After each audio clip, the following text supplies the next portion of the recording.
Welcome back, everyone, to the Heights podcast. I'm really excited about today's guest. We have with us Thomas Wurtz. He is the founder of Varsity Catholic for Focus. And yeah, we're excited to have him. So Thomas, with our podcast, we typically do something fun off the start, just ask a couple questions so people can get to know you a little bit. So it'll be quick questions. Great. And yeah, be free with your answers. So what is your favorite movie?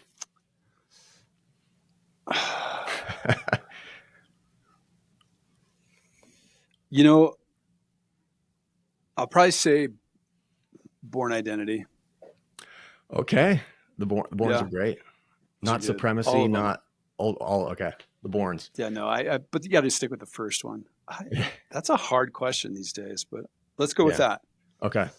What is your favorite food? What do you like to eat? Steak. Okay. Are you a medium rare, medium? I mean, what are you going with? Medium rare? Medium rare. All right. Rare. That's good. So who's your favorite saint? Dang. Let's go JP2. All right. I'm with you on that. Mother Teresa and JP2 are mine. And lastly, what do you love most about, what do you love to do with your family? Stuff outside. Okay. So I have 5 kids. My oldest is almost 11. My youngest is 3.5. So we're blessed to be in Colorado. So we have access to some cheap skiing. So we recently taught them how to ski. So that's a really fun activity. Yeah. Getting the kids up and seeing them try something new and conquer that challenge. Yeah. But bike rides, playing outside in our yard.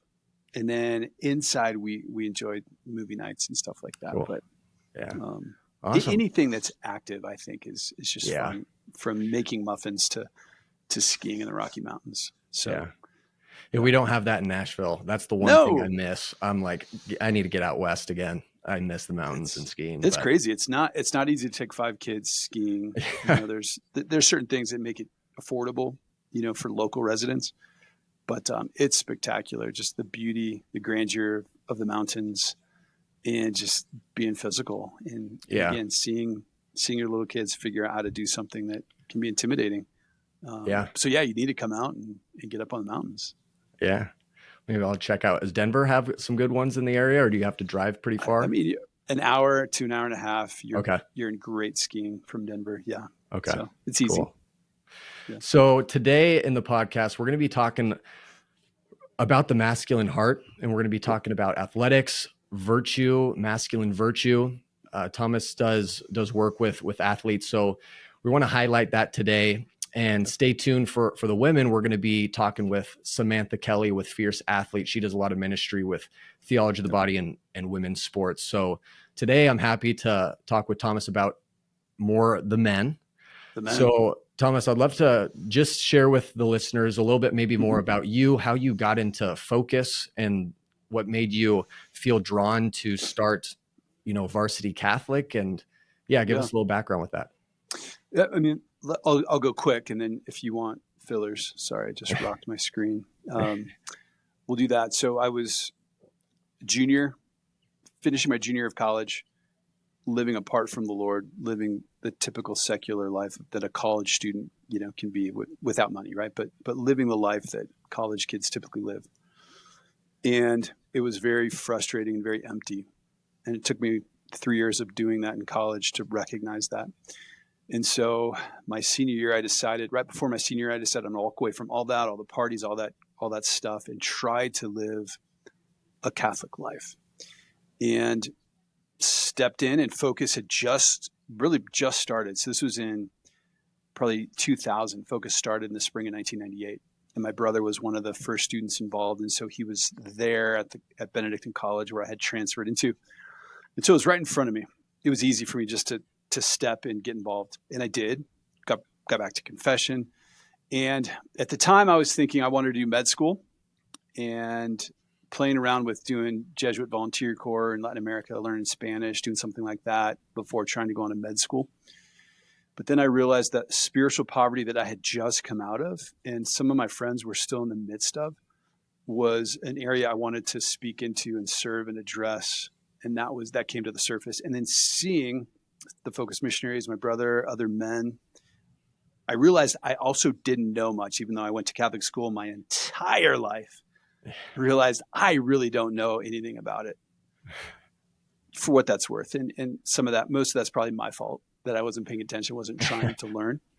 Some of it was the schools maybe, but so that's why I joined Focus right when I graduated. I thought, this is where I want to be, because it's going to shape me, it's going to form me, and I get a chance to serve what I think is the greatest poverty the United States faces, the spiritual poverty. Mm-hmm. And I had a very short stint. I played one season of college football at the University of San Diego.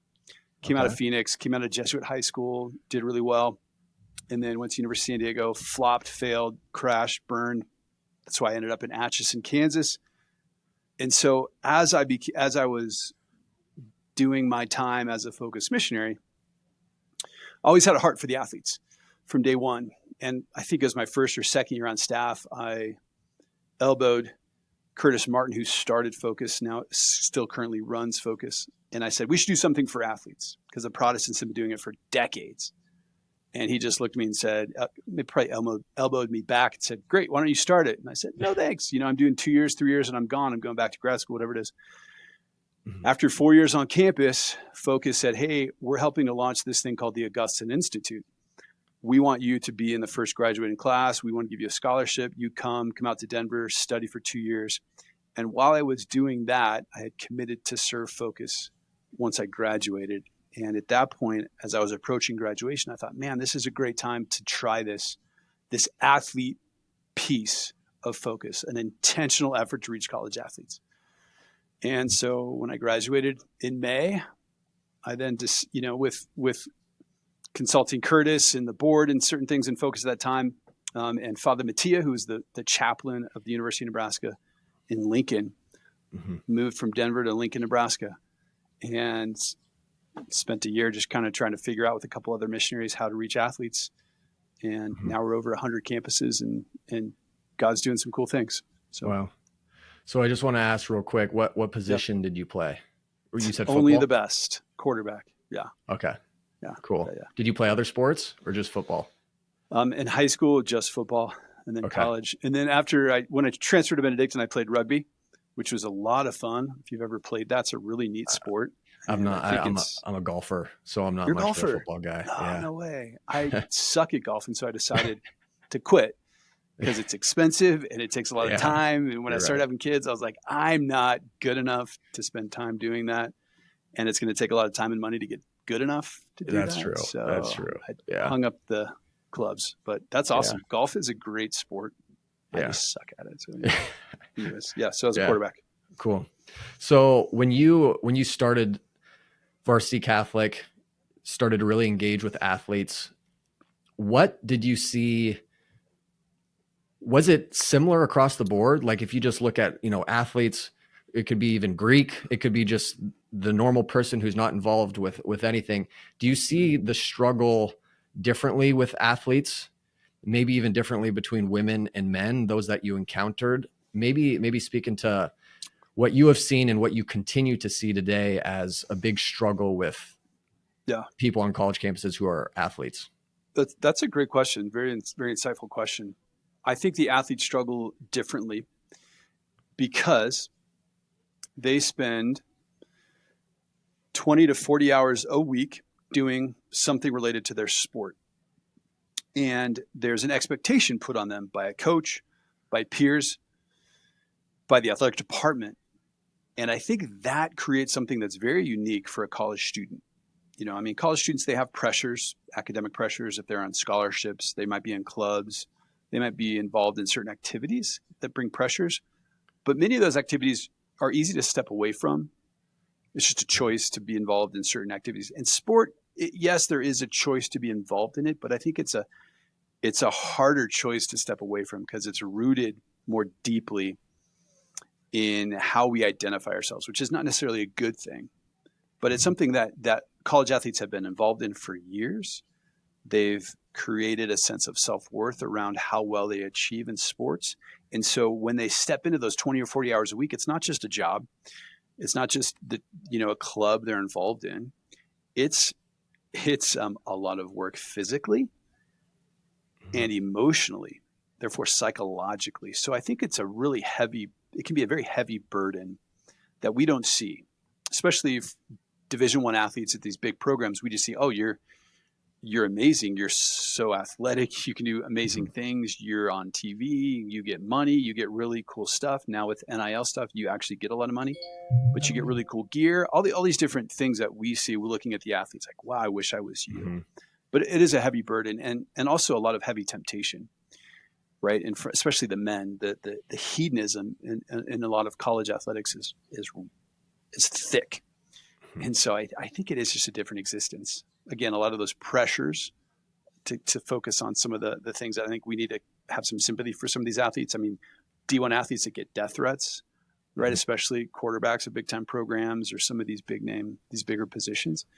Yeah. And so I think it is like I said, a very different experience. It comes with different temptations, different struggles that are real, but it also comes with a lot of benefits, which we can talk about too, if you want. Yeah. I know you're going to have Sam Kelly on, which is spectacular, and she'll be able to speak to the female side of it a lot, but we hire college athletes to be missionaries. And I see the women have a different, I think, struggle with perfectionism often and anxiety.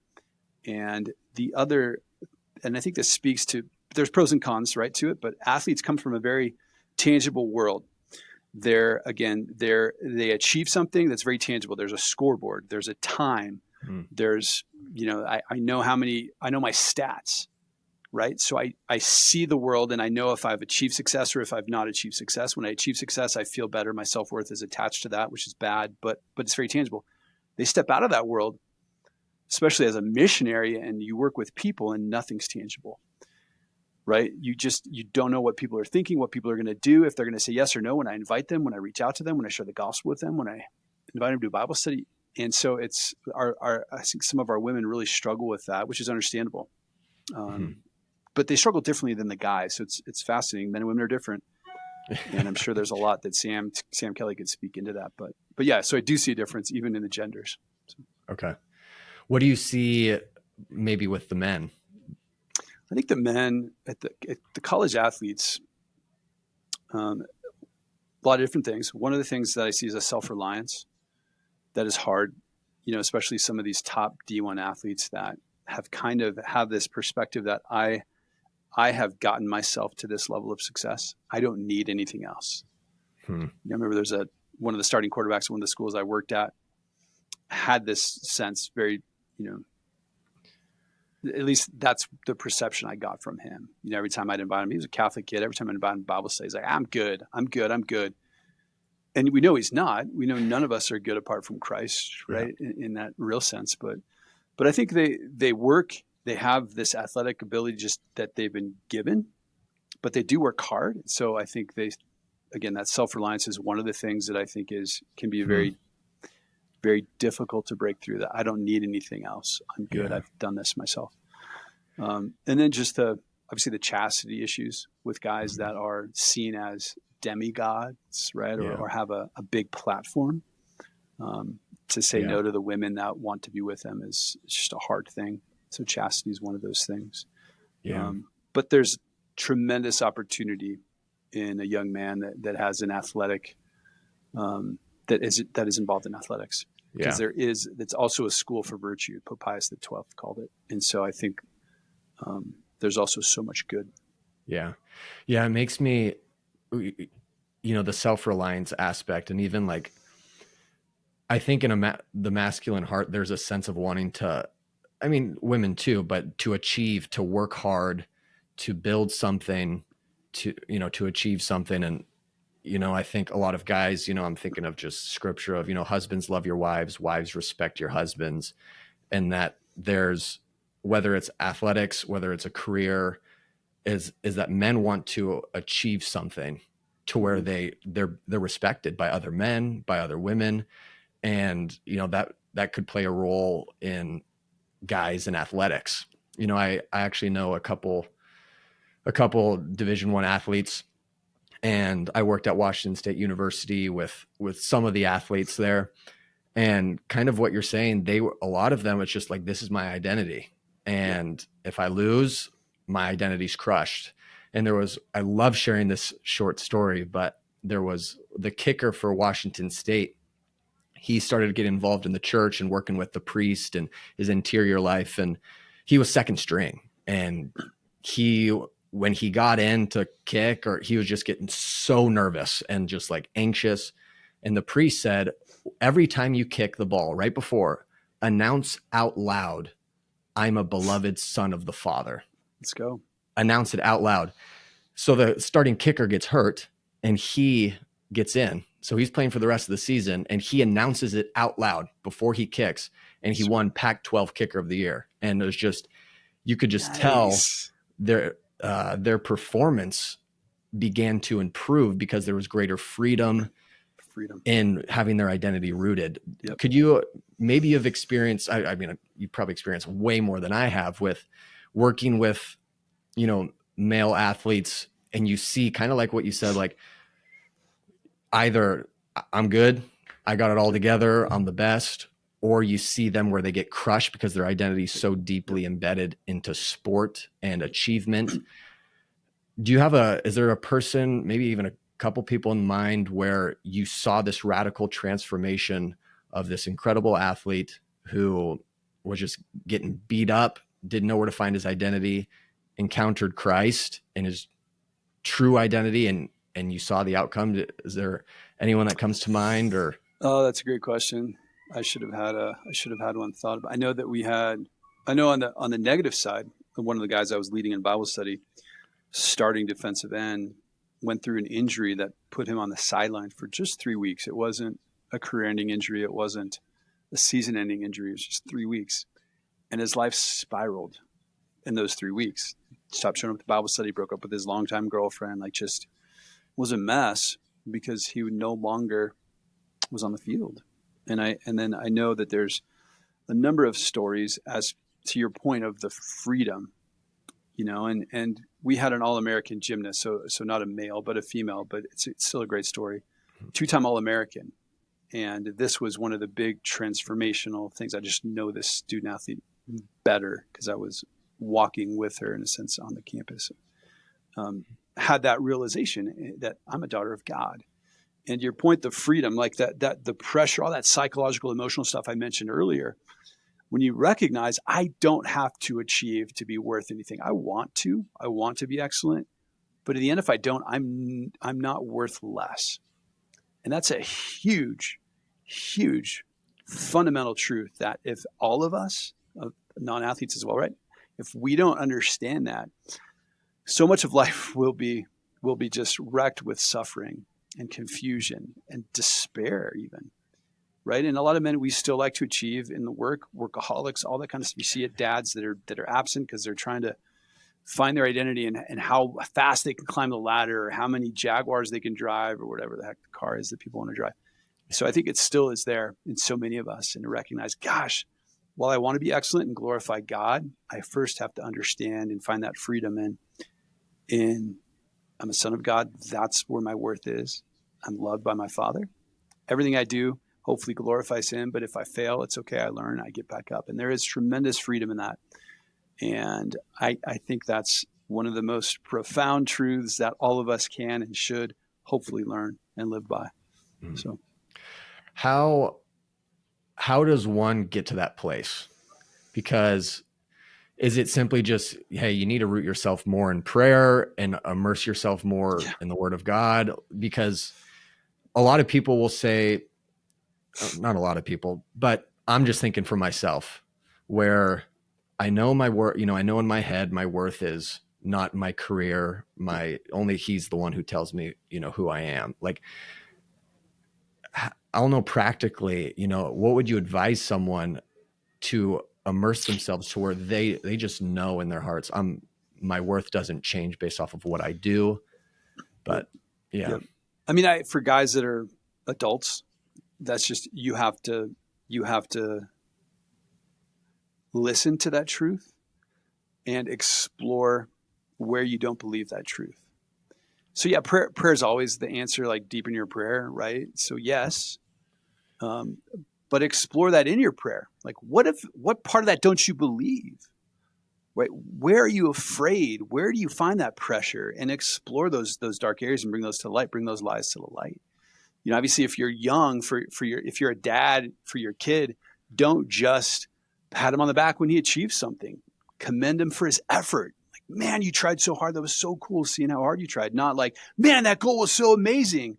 Or, you missed the goal, right? That's so we got to be careful how we project on the people around us and young people. But for us, wrestling with that, I love what the priest said to the kicker. Tell yourself that out loud, right? If you're in that moment where you feel yourself doubting your worth, say it out loud, right? Live in that truth and remind yourself of that truth. Pray through that truth and let the Lord heal the areas in your life that heal the areas where you doubt that. So I think that practically is probably where you would start. And then if there's something deeper there, you would need to probably be worth talking to a counselor or a spiritual director about some of that stuff. But if it's just like, man, I find myself doing that, then tell yourself when you wake up, I tell my kids when I bless them and put them down, and this is not dealing with a 26-year-old that needs to do this right now, but my kids, hopefully, I tell them that I love being their dad. And they tell me that they're the son of the only king or the daughter of the only king. So trying to bridge this, build this proper understanding of who they are. And if we haven't had that experience, say it out loud. Do what the priest said. That's brilliant. Yeah. I love just even what you said. Can you repeat that? Because I maybe missed it barely. Of even like, say your son or daughter, they're a soccer player, instead of saying like, dang, you missed that goal, or awesome that you made that, to where it makes them maybe think, oh, dad's happy when I make a goal, rather than just watching me play, Yes. Can you say that one more time? I may have. Yeah. So I think, and as I talk to coaches too, it's like this reality of what you affirm will shape how those young people find worth. So if you're only affirming when they've achieved something, you made that goal, you had a great pass, you won the game. Again, their mindset wraps that I get praise when I achieve. And that's how you develop that sense of self-worth, versus praising the effort, because we want people to still be excellent. And I'm not all about, participation trophies. Like, we still want to win. We still want to learn how to play the sport. But that doesn't mean if I'm talking to a 15-year-old or a 10-year-old that I only praise them when they achieve that, right? Because there's a whole process behind this all. The effort they put in, no one's going to be perfect. So praise the effort. And if they're not trying hard, then challenge them to try hard. Yeah. And then you can also, when you do that and they know like you care about them, you can also then praise certain outcomes. But if you only praise the outcomes, then that warps their sense of self-worth. Yeah. I think that's brilliant. I think that's true. And that goes back to when we find ourselves internally, I didn't perform well, and my worth, my identity, feels like it's crushed. It's asking yourself, where could that be coming from? Could it be coming from how I was raised, from friends rejecting me when I was in the 6th grade? It could be, but I think that's brilliant, because, and then you're also saying like, okay, our identity, it's not based off of what we do. It's just who we are. But like what you said, no, the effort is also praise, that we shouldn't be sitting around, oh, I'm a beloved son, I'm good, I don't have to do anything. You wouldn't be fulfilled and satisfied if you just sit on the couch all day. That's right. And so I'd love to, maybe what can you share with athletics? And this probably gets to just the virtue and work ethic. What would you say is one of the most beneficial, or kind of the best things about athletics that not only train us physically, but can have an effect on our spiritual life? Okay. So a buddy of mine, Jay Phillips, he's the head of the track and field department at Mount St. Mary's University. He's a stud, amazing man. And I owe him a lot to helping me recognize and understand this. I think one of the greatest benefits of sport in terms of our development, and I think where faith and athletics truly do join and intertwine and find synergy, is in the understanding of God's providence. And God wills us either actively or passively to do whatever we do, right? So you and I have a job that's part of God's will in some way, shape, or form. And for young athletes, or old athletes, God has willed them that opportunity to participate in athletics. So what does that mean? That means that everything that happens through that experience, God has willed for their sanctification. Right? So let's say you're on the football team. Every experience related to football is God willing you to be holy, right? Anything from tripping on your shoelaces in sprints to spraining your ankle to just getting sweat in your eye, practicing in a hot day, winning a championship, getting awards, failing miserably, whatever it is, big and little, it's all part of God's divine providence to sanctify us. And if we understand that, if we recognize that, then and we care about God, I guess that's the caveat. If we care about God, then in theory, we give 100% of our effort to that activity, because we recognize that God is making us who we're made to be through that activity. I think that's profound, right? Alphonsus Liguori has a little book called Uniformity to God's Will, and I think he and Kat, that's the similar, concept of everything that happens in our life. God is trying to conform us, unite us to His will. And I think sport can be a profound experience of that. But musicians, the same thing. Anything we do in work, the experiences of success, failures, big, little, all of it, the grunt work, all of it's just God saying, I want you to be the saint that I've made you to be. And so, yeah, I think when athletes embrace that and coaches help athletes embrace that, I think it can be transformative. Would you say, I don't know if you would say, hey, everyone should do athletics or do some physical, or would you say, no, I think in some way everyone should do some physical exercise because it's so correlative. I don't know if that's the word, correlates to this. I thought of correlative. That could be a good one. I don't know if that's a word, but does it correlate? Is it, would you say it's pretty separate to the spiritual life, or no, actually physical exercise in whatever way is extremely beneficial for the spiritual life? Yeah, you're the TOB expert, so you could answer that probably better. But I would have to say it's definitely related and probably helpful. I don't know if it's essential, but St. Paul has athletic references in the scriptures. Yeah. I don't know that Jesus ran or jogged, but he walked a lot, so he was physically active. I think obviously we're body and soul, and so there is a sense of how we care for our body. It does. And I'm not a theologian speaking, but caring for our body, temple of the Holy Spirit, there is a correlation to our spiritual life, right? Because our soul is within our body, and so I absolutely think it's important to care for our bodies, and that typically means exercise. So, should that be sports? It's not a bad thing, right? Because you learn various things, but you can learn those in other scenarios. Mm-hmm.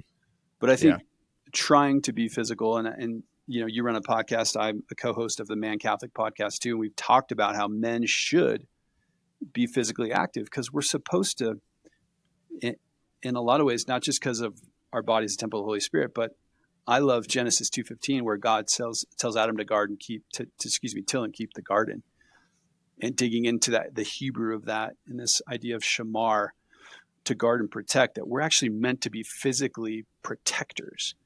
And it's hard to do that if you're just a blob, right? And you just you can't even lift your arm, right? How are you supposed to guard and protect anything? Yeah. So I think we have a duty to be at least capable of guarding, protecting, and laying our life down in a way that's not just rolling over. You know what I mean? Yeah. Can you at least give it a good try, to protect your wife, not just, you know what I mean? Fall over and get shot. I don't know. Hopefully you're understanding me. So I think, there's a lot of benefit, and we should in some way be fostering our physical health. Yeah. Just to be good stewards of what God's given us, at least. Yeah. Have you seen the show Jack Reacher? Or I've not seen it. I've heard of it though. Right. Yeah. It was funny. One of my friends, he's a big guy. He's 6'3". I think Alan Richson, or I don't know how you pronounce his name, is like 6'3" or something like that in real life.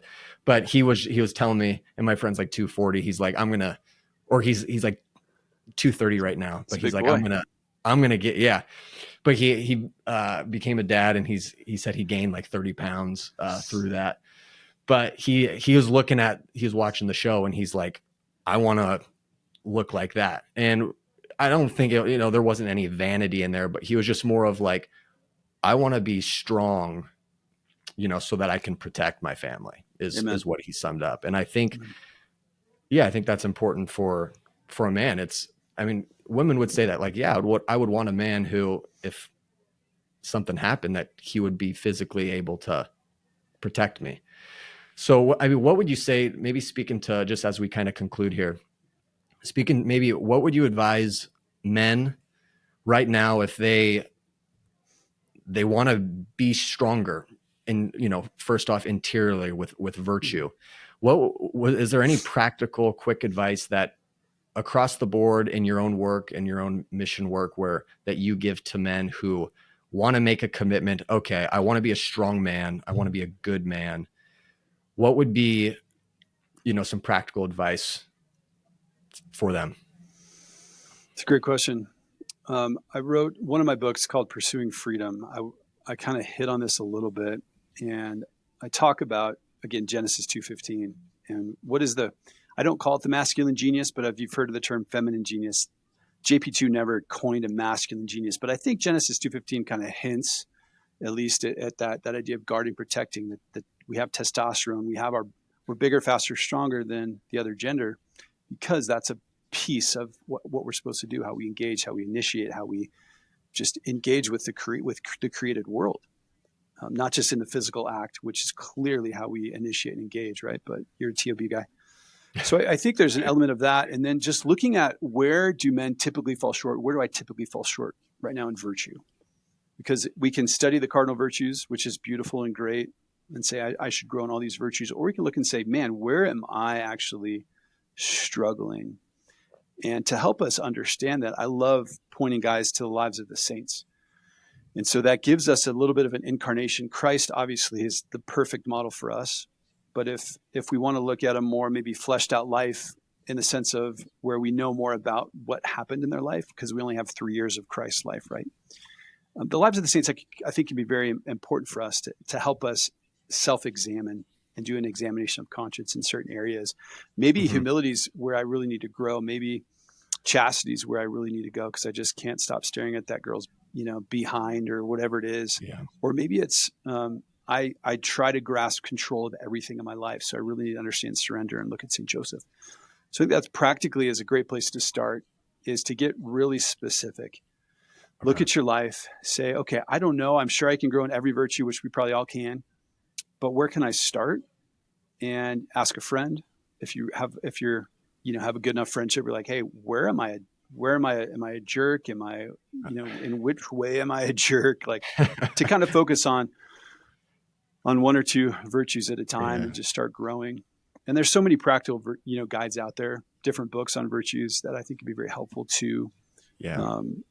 So I think, just get something and start have a group of friends, have brothers in your life that you can kind of pursue this with, and you can speak into each other's lives and hold each other accountable. I think that's a very practical point to start at. But understanding virtue, understanding what it looks like, right? So what does it actually look like to be virtuous? Because I could think I'm being virtuous, but that's actually not virtue.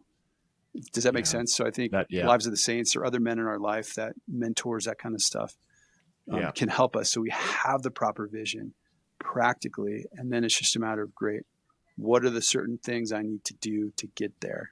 And then have the accountability. Does that make sense? I don't think I've done that a couple times, where I've asked my friends, like, hey, like, what do I need to work on? But sucks. It's hard. It's humbling. And I think that's, especially if you're honest about it, because I might joke with my friends, hey, what do I need to work on? And they might say something. I'm like, I'm not going to do that.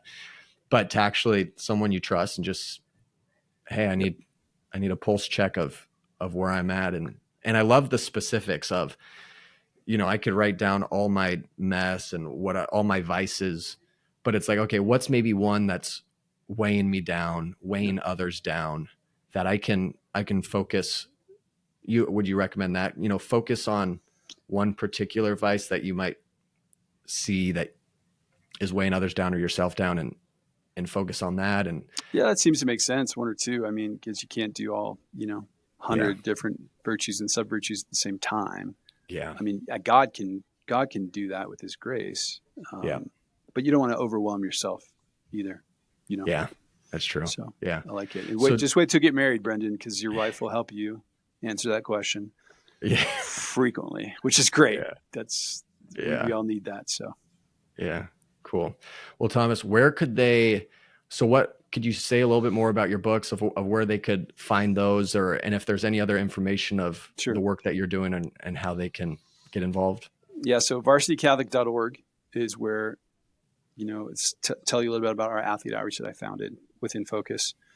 You can go to Amazon and I wrote a book for athletes. So if you're a young athlete, Compete Inside, it's 100 reflections, just kind of help you integrate your faith into your athletics piece. Pursuing Freedom, again, for the men, those are all on Amazon or barnesandnoble.com, whatever it is.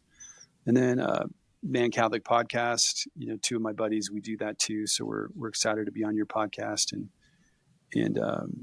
but that's on any of your, wherever you're listening to the Heights podcast, you can also find the Man Catholic. So add that to your queue with these guys as well. So that'd be a good place. Again, both those books, Compete Inside, Pursuing Freedom, and then varsitycatholic.org. So, okay. Yeah. Cool.